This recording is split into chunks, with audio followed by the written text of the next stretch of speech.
الحمد لله الحمد لله الذي لا يحصى امتنانه باللسان ولا بالقلم. الصلاة والسلام على المختار في القدم وعلى آله وأصحابه العظام أما بعد.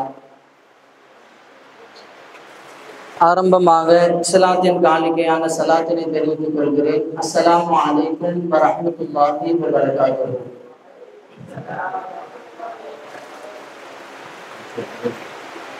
அல்லாஹ்வினுடைய மாபெரும் கிருபையினால்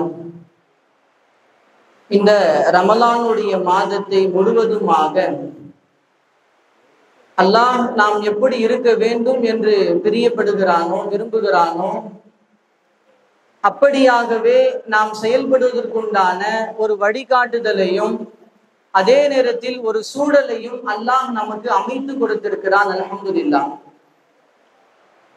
அது மட்டுமல்லாமல் இந்த ரமலானுடைய ஒவ்வொரு இரவிலும் இங்கு அமர்ந்திருக்கிற எல்லா உஸ்தாதுமார்களும் பல தலைப்புகளில்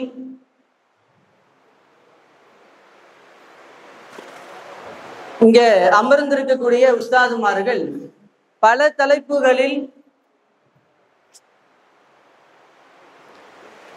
தலைப்புகளில் உங்களுக்கு முன்னால் பல்வேறு விதமான அல்லாஹ் ரசூல் சம்பந்தப்பட்ட கல்விகளை உங்களுக்கு போதித்துக் கொண்டிருக்கிறார்கள். அல்ஹம்துலில்லாஹ்.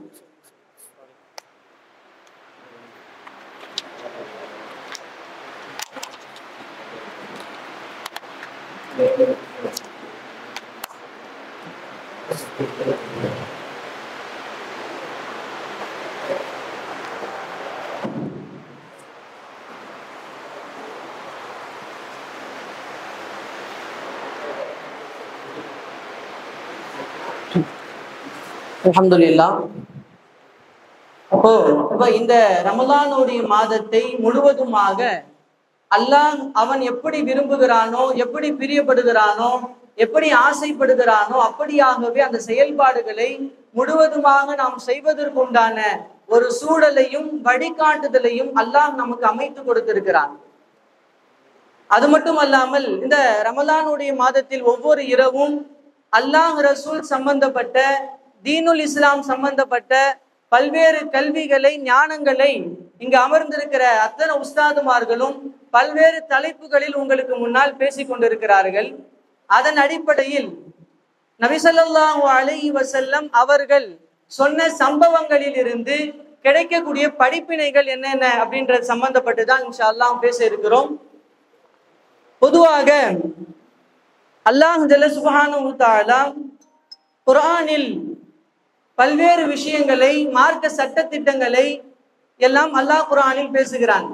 என்ற போதிலும் அல்லாஹ் குர்ஆனில் அதிகம் எதை பேசுகிறான் என்றால் வரலாறுகளை பேசுகிறான்.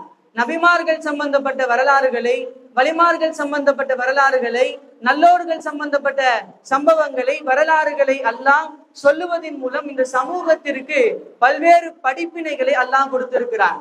அது மட்டும் அல்லாமல் அல்லாஹ் குர்ஆனில் சொல்லுகிற போது லகத் கான ஃபீ கஸஸிஹிம் இப்ரத்துல் லிஉலில் அல்பாப் என்று சொல்லுகிறான். அதாவது அறிவுடையோர்களுக்கு அல்லாஹ் இதில் ஒரு படிப்பினையை வைத்திருக்கிறான், வரலாறுகளில் ஒரு படிப்பினையை, ஒரு பாடத்தை அல்லாஹ் புகுத்திருக்கிறான் என்று அல்லாஹ் குர்ஆனில் சொல்லுகிறான். அது மட்டும் அல்லாமல் இன்னொரு இடத்தில் அல்லாஹ் சொல்லுகிறான், ஃபக்ஸுஸில் கஸஸ லஅல்லஹும் யதஃபக்கரூன் என்று அல்லாஹ் சொல்லுகிறான். அதாவது வரலாறுகளை அவர்கள் சிந்திப்பதற்காக, அவர்கள் புரிந்து கொள்வதற்காக அவர்களுக்கு வரலாறுகளை நீங்கள் சொல்லுங்கள் என்று அல்லாஹ் ஜல்ல சுப்ஹானஹு வ தஆலா நபிகள் நாயகம் ஸல்லல்லாஹு அலைஹி வஸல்லம் அவர்களுக்கு அல்லாஹ் கட்டளை இடுகிறான். அப்படியானால் இந்த வரலாறுகள் சம்பவங்களின் மூலமாக பல்வேறு படிப்பினைகள் இருக்கிறது என்பதை அல்லாஹ் உணர்த்துகிறான். அதனால் தான் இமாம்கள் சொன்னார்கள், அதாவது இந்த வரலாற்று துறை இருக்கிறது அல்லவா, இது எப்படிப்பட்டது என்றால் அதரன் வாதிஹன் அலா நுஃபூஸி ஷபாப், அதாவது வாலிபர்களுடைய உள்ளத்தில் ஒரு தெளிவான ஒரு படிப்பினையை ஏற்படுத்தக்கூடியதாக இருக்கிறது என்பதாக இமாம்கள் இதை பற்றி பேசுகிறார்கள்.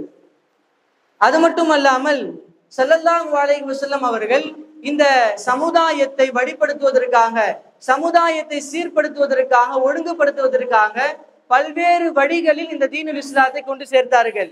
ஆனால் அது மட்டும் இல்லாமல் இந்த வரலாறுகள் சம்பவங்களின் மூலமாகவும் ஸல்லல்லாஹு அலைஹி வஸல்லம் இந்த சமுதாயத்தை ஒழுங்குபடுத்தினார்கள். அதன் அடிப்படையில் நாம் பார்க்கிற போது ஸல்லல்லாஹு அலைஹி வஸல்லம் சொன்ன பல்வேறு சம்பவங்களை சிஹாஹு சித்தா போன்ற ஹதீஸ் கிரந்தங்களிலே பதிவு செய்திருக்கிறார்கள். அதில் முஸ்லிம் கிதாபிலே ஒரு செய்தி வருகிறது. அபூ ஹுரைரா ரலியல்லாஹு அன்ஹு அவர்கள் அறிவிக்கிறார்கள், ஒரு மனிதர் தன்னுடைய சகோதரரை சந்திப்பதற்காக ஒரு கிராமத்துக்கு போகிறார். அப்ப அல்லாஹ் ஜல்ல சுப்ஹானஹு வ தஆலா என்ன செய்கிறான் என்றால், ஒரு மலக்கை அல்லாஹ் நியமிக்கிறான்.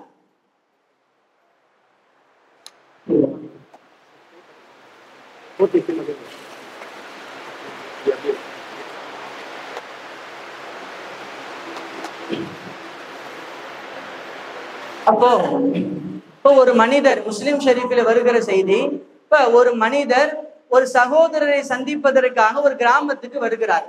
இப்ப வருகிற போது என்ன நடக்குது என்றால், அல்லாஹ் ஜல்ல சுப்ஹானஹு வ தஆலா அந்த மனிதரோடு பிரயாணம் செய்வதற்கு அந்த வழியிலே ஒரு வழிபோக்கரை அல்லாஹ் நியமிக்கிறான்.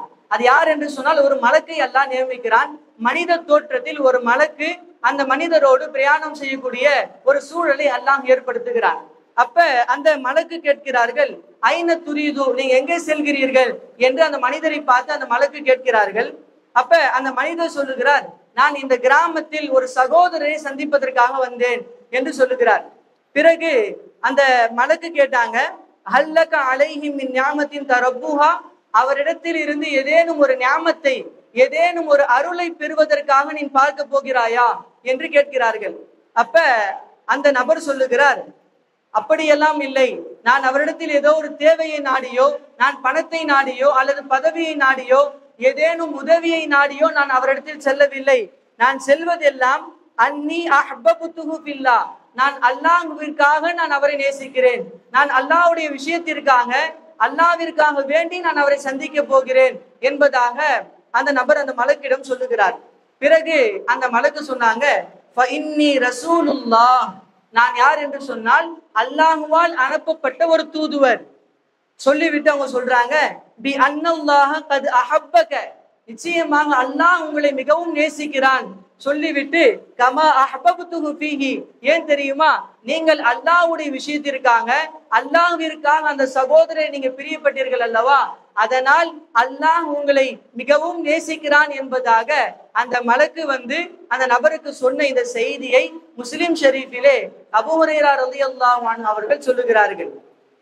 இப்ப இந்த சம்பவத்தை ஸல்லல்லாஹு அலைஹி வஸல்லம் அவர்கள் சஹாபாக்களுக்கு சொல்லப்பட்டதனுடைய அந்த பலன் என்ன அப்படின்னு சொன்னா, மின் சமராத்தில் கிஸ்ஸா, அப்படி அதாவது இந்த வரலாற்றினுடைய இந்த சம்பவத்தினுடைய செய்தியை போடுறாங்க. என்ன பலன், இதுல படிப்பினை என்ன அப்படின்னா, ஃபதுலுல் முஹப்பத்தி ஃபில்லாஹ், அல்லாஹ்வுடைய விஷயத்தில் பிரியப்படுவதனுடைய சிறப்பு என்பது, வ அன்னஹா சபப லிஹுப்பில்லாஹி தஆலா அல் அப்து, அல்லாஹ் அந்த அபுதை பிரியப்படுவதற்கான காரணமாக இந்த செயல் இருக்கிறது என்பதாக போடுகிறார்கள். அப்படி என்றால் ஒரு மனிதர் அல்லாஹ்விற்காக ஒருத்தவரை நேசிக்கிறார் என்று சொன்னால் அல்லாஹ்வும் அந்த மனிதரை நேசிக்கிறான் என்பதாக இதிலிருந்து ஒரு படிப்பினையாக இமாம்கள் நமக்கு சொல்லுகிறார்கள். அது மட்டுமல்லாமல் ஃபதுலு ஜியாரத்தி ஃபில்லாஹ், அல்லாஹ்விற்காக சந்திப்பதனுடைய சிறப்பை பற்றி இந்த இமாம்கள் சொல்லுகிறார்கள். வல்லதி யகூனு அல் பாயிசு அலைஹா அல் ஹுப்பு ஃபில்லாஹ், அல்லாஹ்விற்காக ஒருவர் ஒரு நபரை சந்திக்க செல்லுகிறார் என்றால், அல்லாஹ்விற்காக வேண்டி ஒரு நபரை சந்திக்க போகிறார் என்று சொன்னால், அல்லாஹ் ஜல்ல சுப்ஹானஹு வ தஆலா அந்த நபரை கண்ணியப்படுத்தும் விதமாக, அந்த நபரை தான் நேசிக்கிறான் என்பதை சொல்லும் விதமாக மலக்குகளை அல்லாஹ் அனுப்பி அவரை பிரியப்படுகிறான் என்பதை காட்டுகிறான் என்பதாகவும் இமாம்கள் பதிவு செய்கிறார்கள். அப்ப நம்மளுடைய ஒவ்வொரு அசைவும், நம்மளுடைய ஒவ்வொரு சொல்லும், ஒவ்வொரு செயலும் அல்லாஹ்விற்காக இருக்க வேண்டும். நம்முடைய பழக்க வழக்கங்களாக இருக்கட்டும், நம்முடைய சந்திப்பாக இருக்கட்டும், அது அத்தனையும் அல்லாஹ்விற்காக இருந்தது என்று சொன்னால் அல்லாஹ் நம்மை நேசிக்கிறான் என்பது இதிலிருந்து நம்மால் புரிய முடிகிறது. இப்ப நாம் எல்லாம் ஒன்று கூட இருக்கிறோம், இந்த ரமலான் இஜ்திமாவில் அமர்ந்திருக்கிறோம். இது நம் சுயநலத்திற்காகவோ அல்லது நம்மளுடைய ஏதோ ஒரு நோக்கத்திற்காகவோ நாம் ஒன்று சேரவில்லை, அல்லாஹ்விற்காக மட்டுமே நாம் ஒன்று சேர்ந்திருக்கிறோம். அப்ப அல்லாஹ்வை நாம் பிரியப்படுகிறோம், அதனால் நாம் ஒன்று கூடி இருக்கிறோம். எனவேதான் அல்லாஹ்வும் நம்மை பிரியப்படுகிறான் என்பது இந்த சம்பவத்தில் இருந்து நமக்கு கிடைக்கிற படிப்பினை. அது மட்டுமல்லாமல் இந்த சம்பவத்தில் இன்னொரு படிப்பினையும் சொல்லுகிறாங்க. என்ன அப்படின்னா அல் ஈமானு பில் மலாயிகா, மலக்குமார்களை ஈமான் கொள்வது. ஏன் அப்படின்னா அன்னஹும் கத் யஅதூன பி சூரத்தில் பஷர், ஏன்னா அவங்க மனித தோற்றத்தில் மனிதர்களை சந்திப்பார்கள் என்பதும் இந்த வரலாற்றிலிருந்து கிடைக்கிற படிப்பினை. அப்படின்னா மலக்குமார்கள் இருக்கிறார்கள், அவர்களை நாம் ஈமான் கொள்ள வேண்டும் என்பதாகவும் இதிலிருந்து ஒரு பலனாக இமாம்கள் நமக்கு சொல்லி தருகிறார்கள். இப்படி ஒவ்வொரு சம்பவங்களிலும் பெருமானார் சொல்லுகிற பல்வேறு விஷயங்களில் நிறைய படிப்பினைகளை இமாம்கள் சொல்லி தருகிறார்கள். ஏற்கனவே போன முறை நான் பேசிய போது ஒரு சம்பவத்தை சொன்னேன், ஆனால் ஹதீஸில் நான் தெளிவாக பார்க்கவில்லை. இப்பொழுது அந்த ஹதீஸ் பார்க்கிற போது அந்த சம்பவத்தை குறிப்பிடுகிறார்கள். என்ன அப்படின்னா அதுவும் புகாரியில முஸ்லிம்ல 2 கிதாபுகளிலும் பதிவு செய்யப்பட்டிருக்கிற சம்பவம்.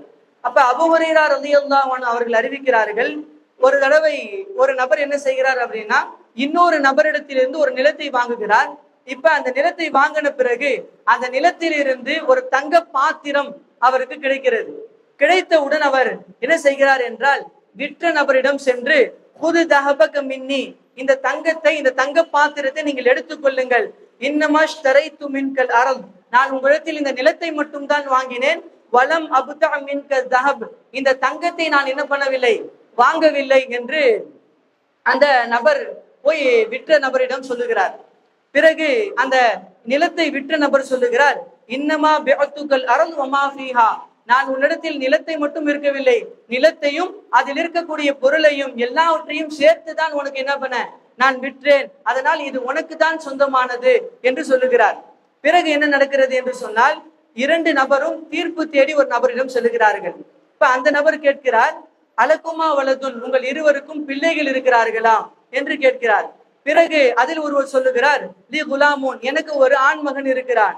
2வது நபர் சொல்கிறார், லி ஜாரியத்துன், எனக்கு ஒரு பெண் மகள் இருக்கிறார். உடனே அந்த தீர்ப்பளிக்கக்கூடிய நபர் சொல்கிறார், அன்கிஹுல் குலாம ஜாரியத்தன் வன்ஃபிகு அலா அன்ஃபுசிஹிமா மின்ஹா. இப்ப இவங்க 2 பேருக்கும் என்ன பண்ணுங்க, இந்த தங்க பாத்திரத்திலிருந்து வரக்கூடிய அந்த பணத்தை வைத்து இவர்களுக்கு நீங்கள் செலவு செய்யுங்கள், தர்மம் செய்யுங்கள் என்பதாக தீர்ப்பளிக்கப்படுகிறது. இப்ப இந்த வரலாற்றினுடைய அந்த பயன் என்ன, பலன் என்ன என்று நாம் பார்க்கிற போது இமாம்கள் சொல்லுகிறார்கள், உஜூது சாலிஹீன் அல்லதீன யஹ்ரிஸூன அலல் ஹலாலி, அதாவது நல்லவர்கள் சாலிஹீன்கள் எல்லா காலங்களிலும் இருப்பார்கள், ஹலாலை விரும்பக்கூடியவர்கள், ஹலாலின் மீது பிரியப்படக்கூடியவர்கள், வ இஜ்தினாபில் ஹராமி, ஹராமை விட்டும் விலகி இருப்பதும் ஹலாலின் மீது நேசிக்கக்கூடிய நபர்கள், ஃபீ குல்லி உஸூர், எல்லா காலங்களிலும் வாழக்கூடியவர்களாக இருக்கிறார்கள் என்பதாக இமாம்கள் பதிவு செய்கிறார்கள். அது மட்டுமல்லாமல் இவர்களுடைய வரவியத், இவர்களுடைய பேணிக்கை எந்த அளவிற்கு இருக்கிறது என்று சொன்னால் அவர்களுடைய தங்கம் பணம் இதையெல்லாம் தாண்டி தஹுல்லுஸ், அவருடைய குணம் நற்குணம் என்பது மிகைத்திருக்கிறது என்பதாக இமாம்கள் பதிவு செய்கிறார்கள். கடைசியாக ஒரே ஒரு விளக்கத்தை மட்டும் நான் சொல்லுகிறேன். இப்ப இந்த சம்பவத்திலிருந்து கிடைக்கக்கூடிய அந்த சமராத் என்ன அப்படின்னா, இதா வஜத்த ஷைஅன், நீ ஒரு பொருளை பெற்றுக்கிட்ட, ஏதாவது ஒரு பொருள் உனக்கு கிடைக்குது, லா யகுசுக, அது உனக்கு குறிப்பானது இல்ல, உனக்கு சொந்தமானது இல்லாத ஒரு பொருள் கிடைக்குது அப்படின்னா, அப்ப அன் துஈதுஹு லி அஸ்ஹாபிஹி, அது உடையவரிடத்தில் கொண்டு போய் சேர்ப்பது நம்ம மீது என்னது, வாஜிப் என்பதாக சொல்லுகிறார்கள். அது மட்டுமல்லாம வலா யஹ்கு லக அன் தகுத மா தஷக்கு ஃபி மில்கிஹி, ஒரு பொருள் கிடைக்குது, அதுல உனக்கு உரிமை இருக்குது இல்ல அப்படின்றதுல ஒரு ஷக்கா இருக்கு, ஒரு பொருள் கிடைக்குது என்னதான் அல்ல அவருதான் அப்படின்றதுல ஒரு ஷக்கு இருக்கு, சந்தேகம் இருக்குது அப்படின்னு சொன்னா அதுல நமக்கு 1% கூட அதுல நமக்கு உரிமை கிடையாது அப்படின்றத இமாம்கள் பதிவு செய்யறாங்க. சந்தேகம் உள்ள பொருளாக இருந்தால் ஒரு தீர்ப்பாளியிடம் சென்று தீர்ப்பு வாங்கி பிறகுதான் அதை நாம் நிர்ணயிக்க வேண்டும் என்பதாக இமாம்கள் இந்த சம்பவத்திலிருந்து நமக்கு படிப்பினையாக சொல்லுகிறார்கள். கண்ணியத்திற்குரிய அல்லாஹ்வின் நல்லடியார்களே, வருகின்ற காலங்களில் இது போன்று ஸல்லல்லாஹு அலைஹி வஸல்லம் அவர்கள் சொன்ன சம்பவங்களில் இருந்து என்னென்ன படிப்பினைகள் நமக்கு இமாம்கள் சொல்லித் தருகிறார்கள் என்ற செய்தியை தொடராக இன்ஷா அல்லாஹ் பார்ப்போம். வல்லன் அல்லாஹ் கேட்ட அத்தனை செய்திகளும் மனதில் ஏற்றி நாம் நடந்த நம் செயல்பாடுகளை அதே போன்று அல்லாஹ் ஆக்கியருள் புரிவானாக. வாகிர் தாவானா அல்ஹம்துலில்லாஹி ரப்பில் ஆலமீன். அஸ்ஸலாமு அலைக்கும் வரஹ்மத்துல்லாஹி வபரகாத்துஹு.